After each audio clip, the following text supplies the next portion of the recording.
Attaques informatiques, emails piégés, intrusions et tentatives de contrôle d'ordinateurs à distance. Tous les jours, entreprises, particuliers ou services de l'État sont victimes de cyberattaques.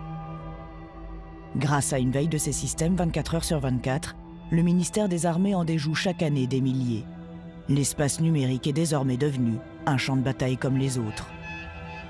Afin de mener à bien ses missions dans ce domaine, un commandement exclusivement consacré à la cyberdéfense a été créé en 2017. Ce commandement met en œuvre des stratégies numériques inédites avec un recrutement massif de combattants spécialisés. Qui sont ces soldats singuliers et comment sont-ils intégrés? Nos équipes du Journal de la Défense vous emmènent à la rencontre de ces nouveaux profils.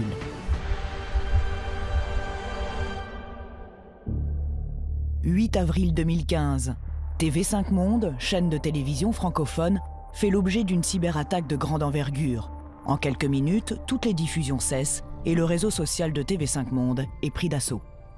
Ça a démarré sur les comptes Twitter de la chaîne, ça a irradié sur Facebook, sur l'ensemble de nos comptes sociaux et au même moment, de façon synchrone, les antennes sont tombées. Vous avez un écran noir, il ne peut rien vous arriver de pire. Le sentiment surtout qui prédomine, c'est un peu la stupéfaction de pouvoir être frappé au cœur de notre système. Un exemple d'attaque numérique susceptible d'atteindre des infrastructures civiles, mais aussi militaires. Face à ces menaces permanentes, en plus de la mobilisation accrue de l'ensemble des organismes militaires concernés, le ministère des Armées a dû prendre plusieurs mesures. La plus symbolique et la plus importante des mesures, c'est la création au 1er septembre 2017 du commandement de la cyberdéfense du ministère des Armées, qui est un commandement qui regroupe 3000 combattants numériques. Ce commandement a pour mission de défendre les réseaux informatiques du ministère, qu'ils soient en France ou à l'étranger. C'est une organisation à la fois flexible, fédératrice, mais aussi profondément de nature opérationnelle pour permettre de détecter, défendre ces réseaux, mais aussi neutraliser les effets des attaques. En 2016, le ministère des Armées a dû faire face à près de 24 000 cyberattaques au sein de ses services. Les auteurs ont plusieurs visages, mais pas de nom. Les forces de cyberdéfense doivent donc décrypter les formes multiples de ces agressions.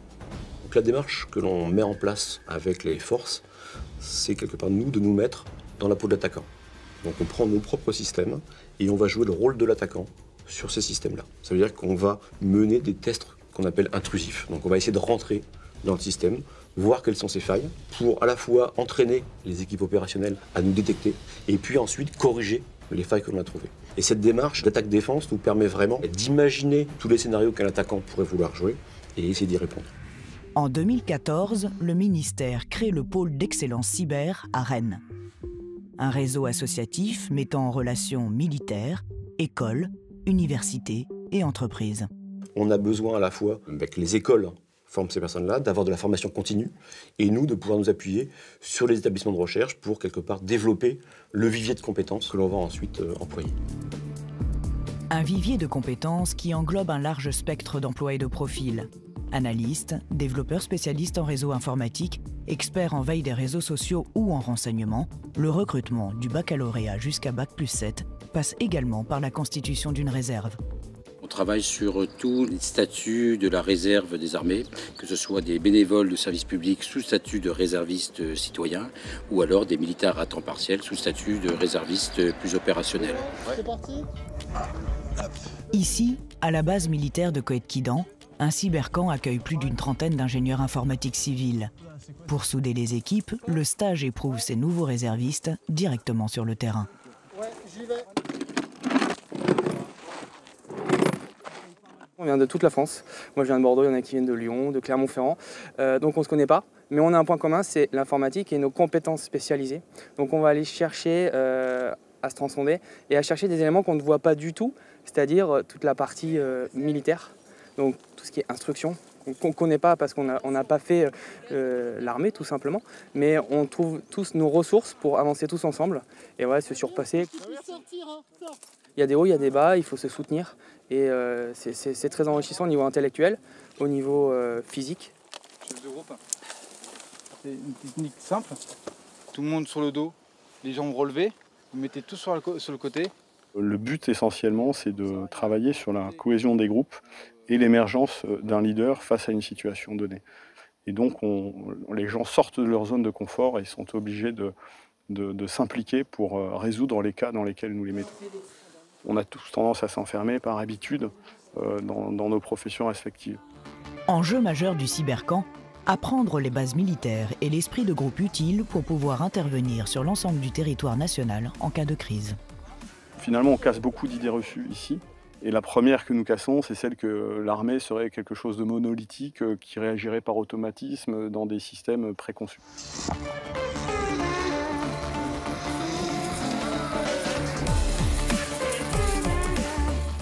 Au même titre que les militaires, les nouvelles recrues de la réserve cyberdéfense expérimentent la réalité du terrain. Tout s'est bien déroulé dans l'ensemble. On peut s'applaudir. C'est cette notion de travail d'équipe qu'on a découvert, cette cohésion d'équipe et surtout l'organisation de l'équipe. Et ça, c'est quelque chose qu'on a au niveau professionnel, mais pas à ce point-là. Il n'y a pas de temps, mais vous m'écoutez, d'accord? Il faut que tu passes attention là, gars.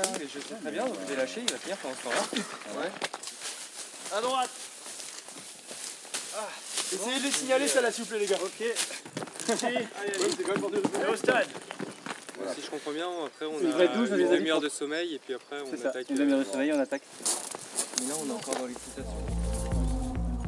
Pas de repos pour les réservistes. Après une nuit d'exercice, ils vont mettre à l'épreuve leurs compétences informatiques dans un challenge qui va durer 4 heures. 10 équipes s'affrontent dans une mise en situation qui oppose défenseurs et attaquants numériques. Pour être un bon défenseur, il faut savoir comment on attaque, forcément. Si on n'a pas de visibilité, de savoir comment l'autre en face va être capable de pénétrer notre système d'information, c'est compliqué de savoir quels sont les mécanismes de protection qu'il faut mettre en place forcément pour s'en prémunir. Et on ne sait pas si jamais on a besoin d'une information de l'AKI pour générer un flag. Là, on était sur des tests de pénétration sur des systèmes, pouvoir anticiper aussi les attaques, pouvoir voir si on était attaqué. Mais en fait, l'équipe attaque n'était pas assez étoffée avec toutes les expertises nécessaires. Challenge perdu pour Béatrice et son équipe, éveillée depuis plus de 24 heures, mais peu importe. Une nette victoire de l'équipe 10, crâne rouge. Donc bravo à vous. Ces 3 jours ont été tellement intenses qu'en fait, tous vont nous manquer. Et on va avoir un vide le lundi quand on va revenir chacun dans notre vie civile. Ça va être très, très, très difficile parce que voilà, on a toujours ces mémoires et cette cohésion qu'on a créée en 3 jours. Et puis voilà, notre mentor a été aussi un lien qui nous a soudés. Donc c'est assez essentiel. Même en ne dormant pas, dans de vraies conditions de stress, l'équipe fait tout. C'est-à-dire que tout seul, j'aurais pas pu réussir. Et c'est ça qui fait la vraie différence. C'est cette notion de 1 + 1 égale l'infini. Le cybercamp s'achève avec la remise d'un certificat pour chacun des réservistes, désormais engagés auprès du commandement de la cyberdéfense. Mais on rentre par la petite porte et après on va dérouler les prochaines étapes tous ensemble. Moi je suis de Bordeaux, je ne sais pas où je vais me retrouver, peut-être à Paris, peut-être à Rochefort, peut-être à Toulouse. Et ça fait partie du charme aussi, hein, c'est de ne pas savoir où on va, il y a un petit côté excitant. Selon leurs compétences, ces nouveaux combattants seront affectés au sein de bataillons spécialisés. Les gens qui ont envie d'aller servir l'État, défendre leur nation, surtout en ce moment où on est confronté au terrorisme, beaucoup de bonne volonté se mobilisent. Et ça, c'est pour moi un enseignement et un peu une surprise. C'est cette richesse de parcours, cette richesse de culture et que le terme venir servir la nation, défendre son État, y compris dans l'espace numérique, a un sens, quel que soit son âge. Les professionnels s'engagent et les étudiants aussi.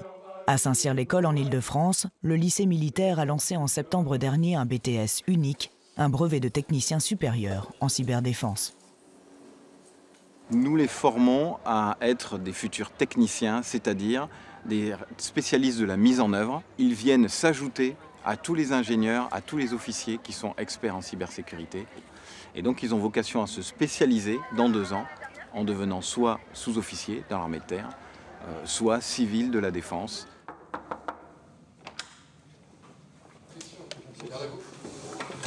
Ces étudiants entre 18 et 21 ans ont démarré leur BTS il y a quelques semaines sous haute bienveillance. Le proviseur lui-même vient prendre la température. J'ai l'impression par rapport à ce que vous avez vécu en terminale, qu'il y a quand même un fossé important à franchir. Je pense que c'est ce à quoi on s'attendait en sélectionnant un BTS. C'est-à-dire que moi je suis venue ici pour avoir beaucoup plus de pratique qu'en terminale et puis jusqu'ici je suis satisfaite. Le BTS de Saint-Cyr leur prodigue un savoir-faire, mais aussi un savoir-être. Ce savoir-être, il s'acquiert à travers une forte culture de la cohésion, de la camaraderie entre les différents étudiants. Il s'acquiert aussi à travers cette sensibilité aux problèmes de sécurité.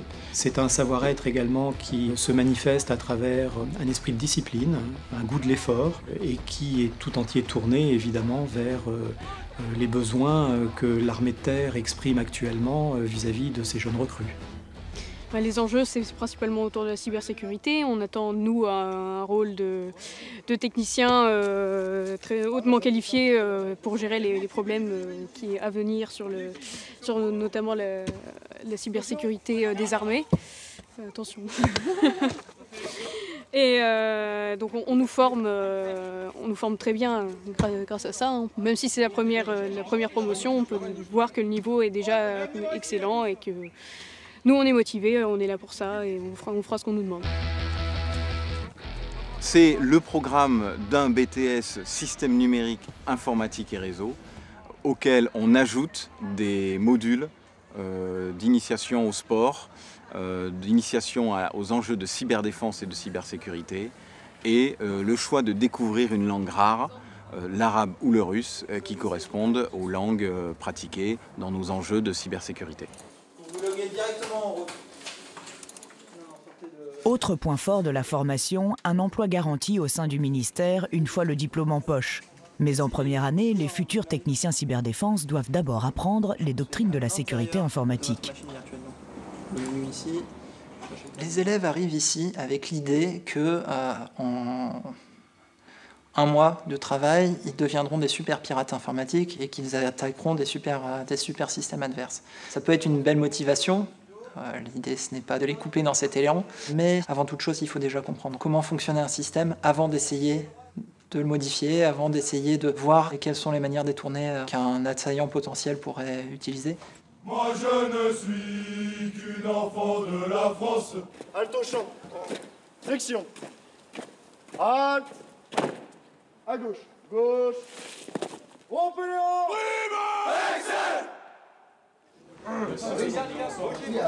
Bougez. Une fois que la musette, on va avoir un sac beaucoup plus grand. Et pour pouvoir mettre les ordis dedans. Ah, nice. Et on va mettre le logo que Zazou il a fait de la cyberdéfense. Dans 2 ans, les étudiants de ce BTS seront les soldats de ce nouveau champ de bataille. Objectif pour 2019, renforcer les rangs avec le recrutement de 7000 combattants numériques.